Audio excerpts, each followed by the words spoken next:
செவ்வாய்க்கிழமை மதுரையில் வைத்து ஒரு சாங் ஷூட் ஒன்று நம்ம பண்றோம். இந்த சாங் எதை பத்தி அப்படின்னா குழந்தைகளை பத்தி, சில்ட்ரன், அபவுட் சில்ட்ரன். ஸோ இதை பாடுறதே ஒரு சின்ன குழந்தை தான், என் தம்பி பையன் தான் பாடுறான். பாடலுடைய வீடியோல நாங்க சில குழந்தைகளை இன்க்ளூட் பண்ண ஆசைப்படுறோம். இதில் உங்க குழந்தை பங்கு பெறணும், இந்த வீடியோல உங்க குழந்தை வரணும் அப்படின்னு சொல்றவங்க நீங்க எங்களை காண்டாக்ட் பண்ணலாம். அதுக்கு ஒரு சின்ன ரெஜிஸ்ட்ரேஷன் ஃபீ நாங்க வச்சிருக்கோம். இல்லாட்டா 500-1000 குழந்தைகள் வந்துருவாங்க. ஸோ உங்களுக்கு தெரியும், நம்முடைய பாடல்களை ஆண்டவர் உலகம் முழுவதும் கொண்டு போகிறார். மில்லியன்ஸ் ஆஃப் பீப்பிள், தமிழ் மட்டும் இல்ல, நிறைய நாடுகள்ல நம்முடைய பாடல்களை கேட்கறாங்க. ஸோ உங்க பிள்ளையோட சாட்சி உலகம் முழுவதும் பொண்ணு ஆசைப்படுறேன். டிராவல் உங்களுடையது, ஸ்டே உங்களுடையது, ஃபுட் உங்களுடையது. நாங்க அதெல்லாம் பார்த்துக்க முடியாது. ஏன்னா எல்லாரும் கூட தான் எல்லாரும் கொடுத்தா நாங்க எங்களுக்கு அது பொருளாதார தடையாயிடும். ஸோ அதெல்லாம் நீங்க பார்த்துக்கணும். உங்க செலவுல நீங்க வரணும். அந்த ஷூட்டிங்ல நீங்க பங்கு பெற உங்களை நாங்க வெல்கம் பண்றோம். God bless you. 2 நாளைக்கு முன்பாக ஜான் ஜபராஜ் ஒரு வீடியோ வெளியிட்டிருக்கிறார். அதிலே வருகின்ற செவ்வாய்க்கிழமை ஒரு பாடல் ஷூட் பண்ண இருப்பதாகவும், அந்த பாடலை தன்னுடைய தம்பியின் சின்ன குழந்தை பாடியிருப்பதாகவும், அந்த பாட்டுக்கான வீடியோ ஷூட்டிங்கிலே நடிப்பதற்கு சின்ன குழந்தைகள் அநேகம் தேவை, அதற்காக உங்கள் குழந்தைகளை அனுப்புங்கள் என்று சொல்லி ஒரு வீடியோ வெளியிட்டிருக்கிறார். செவ்வாய்க்கிழமை மதுரையில் வைத்து ஒரு சாங் ஷூட் ஒன்று நம்ம பண்றோம். இந்த சாங் எதை பத்தி அப்படின்னா குழந்தைகளை பத்தி, சில்ட்ரன், அபவுட் சில்ட்ரன். ஸோ இதை பாடுறதே ஒரு சின்ன குழந்தை தான், என் தம்பி பையன் தான் பாடுறான். ஸோ நானும் அது கூட சேர்ந்து பாடுறேன் கூட. அதற்கு ஒரு தெய்வீக முலாம் பூசுவதற்காக அந்த குழந்தை நீங்கள் அற்புதகரமாக பெற்றீர்களா, நீங்கள் நீண்ட காலம் குழந்தை இல்லாமல் இருந்து அப்படி குழந்தை பெற்றீர்களா, அல்லது குழந்தை பிறப்பின் போது ஏதாகிலும் துன்பமான சூழல் இருந்ததா, அப்படிப்பட்ட சூழலில் உங்கள் குழந்தை பிறந்திருந்தால் கண்டிப்பாக இந்த பாடலில் பங்கெடுக்க நீங்கள் கொண்டு வரலாம் என்பதாக பாடலுடைய வீடியோல நாங்க சில குழந்தைகளை இன்க்ளூட் பண்ண ஆசைப்படுறோம்.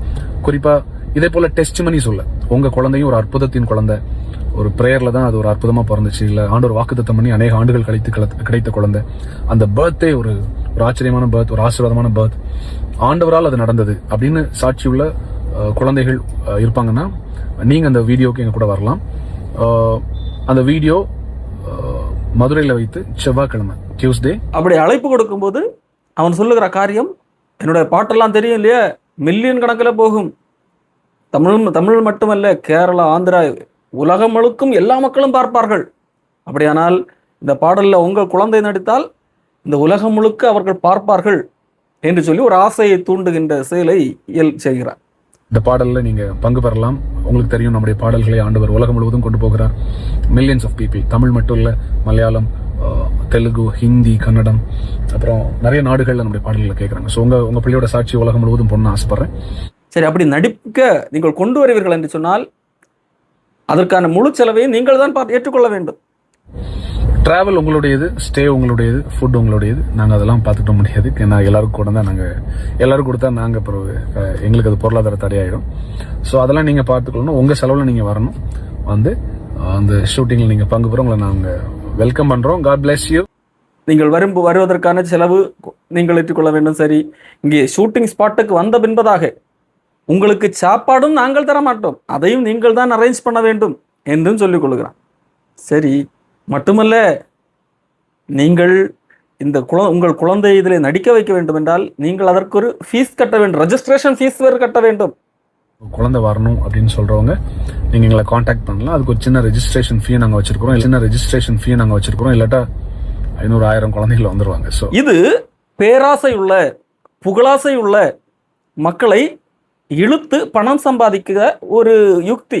ஒரு பாடல் ஏற்றுவதற்கென்று, அது ஷூட்டிங் பண்ணுவதற்கென்று செலவுகளாகும்.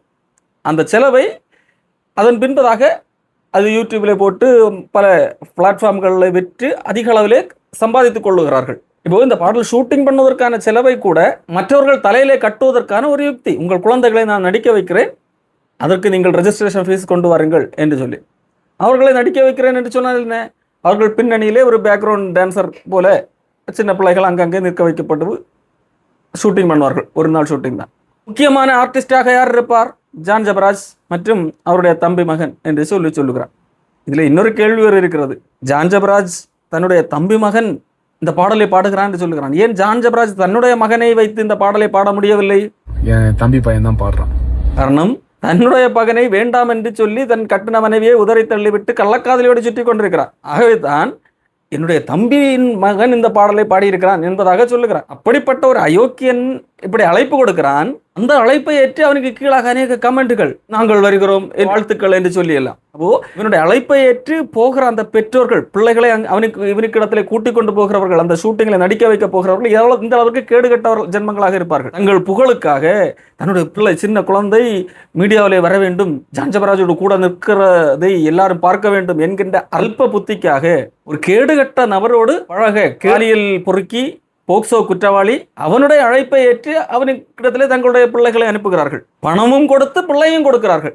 சிறு வயதிலேயே பிள்ளையை கெடுக்கிறவர்கள் இவர்கள் பெற்றோர்களா? இவர்கள் சாத்தான். ஜான் ஜெபராஜுடைய அழைப்பை ஏற்று அவனோடு கூட ஷூட்டிங்கில் பங்கெடுப்பது அதுவும் ஒரு சுவிசேஷம் என்பதாக சொல்லுகிறான். இதுவும் ஒரு சுவிசேஷம் தான். இதுவும் ஒரு உங்களை போல சேலஞ்சஸ்ல போற சில தாய்மார்கள், தகப்பன்மார்களுக்கு, குடும்பங்களுக்கு அது ஒரு ஆறுதலா இருக்கும். ஒரு நம்பிக்கை. எங்க படிச்ச ஜான் ஜெபராஜோடு கூட குழந்தைகள் வந்து நடனமாடினால் அது சுவிசேஷமா? ஆண்டவர் பெற்றோர்களுக்கு பிள்ளைகளை கொடுத்திருக்கிறார். எதற்காக? அவர்கள் பிள்ளைகளை ஒழுங்காக வழிநடத்த வேண்டும் என்கிறதற்காக. ஆனால் இந்த கேடுகட்ட நபர்கள் என்ன செய்கிறார்கள்? தங்கள் பிள்ளைகளை ஒரு தவறான நபரிடத்திலே தொடர்பு கொள்ளும்படியாக, அவனோடு நடிக்க வைக்கும்படியாக பணத்தையும் கொடுத்து அனுப்புகிறார்கள். இளைய சமுதாயத்தை கெடுக்கிறவர்களாக இருக்கிறார்கள். சின்ன குழந்தைகளுக்கு இடரல் உண்டாக்குகிறவர்களாக சிறு வயதிலே இடரலை உண்டாக்கி கொடுக்கிறார்கள்.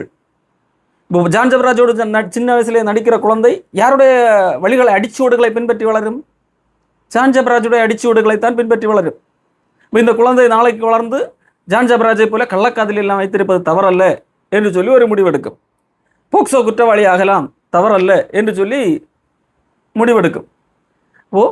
மக்களை ஏமாற்றலாம், ஆசையை தூண்டி ஏமாற்றலாம். ஜான் ஜெபராஜ் எப்படி மக்களை ஆசை தூண்டி ஏமாற்றி பணம் சம்பாதித்து கொளுத்திருக்கிறானோ அதே போல ஏமாற்றி சம்பாதிக்கலாம் என்று சொல்லி இந்த சின்ன வயசுலேயே இந்த பெற்றோர்கள் அந்த பிள்ளைகளுடைய மனதிலே நஞ்சை விதைக்கக்கூடியவர்களாக இருக்கிறார்கள்.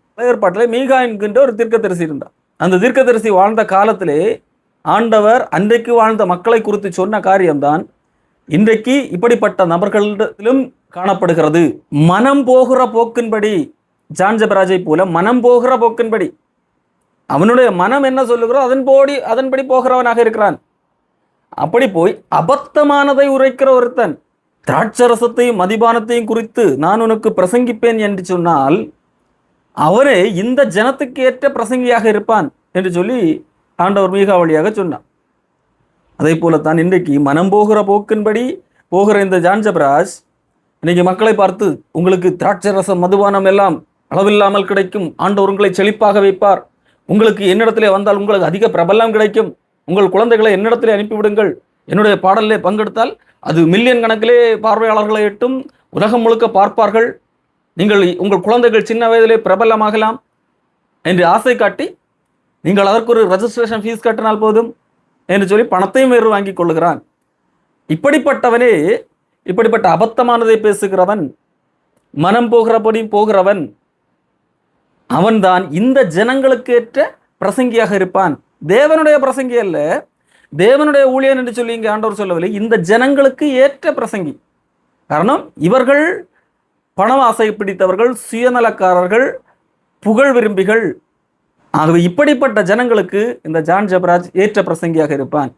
ஆனால் ஒன்றை மட்டும் மறவாதீர்கள், தேவனுடைய பிரசங்கி என்று சொல்லி இங்கே ஆண்டவர் சொல்லவில்லை, தேவனுடைய ஊழியக்காரன் என்று சொல்லவில்லை, மாறாக இந்த ஜனங்களுக்கு ஏற்ற ஒரு பிரசங்கி, இந்த ஜனங்களை குளிர்விக்கத்தக்கதாக, இந்த ஜனங்களுக்கு உற்சாகம் கொடுக்கத்தக்கதாக, இந்த ஜனங்களுடைய செவிக்கு இதமானதை பேசத்தக்கதான இந்த ஜனங்களுக்கு ஏற்ற ஒரு பிரசங்கி, அதைத்தான் மக்கள் விரும்புகிறார்கள். அப்போ ஆண்டவருடைய வார்த்தை இவ்வளவுதான் சொன்னாலும் அதை தட்டி கழித்து இந்த கள்ளக்காதலி பின்பாக போன மனிதனை ரோல் மாடலாக வைத்து அவனிடத்திலே பிள்ளைகளையும் அனுப்பி பிள்ளைகளையும் அந்த தவறான வழியிலே நடத்த முற்படுகிற இந்த பெற்றோர்கள் நரக தண்டனையிலிருந்து தப்பிக்கவே முடியாது.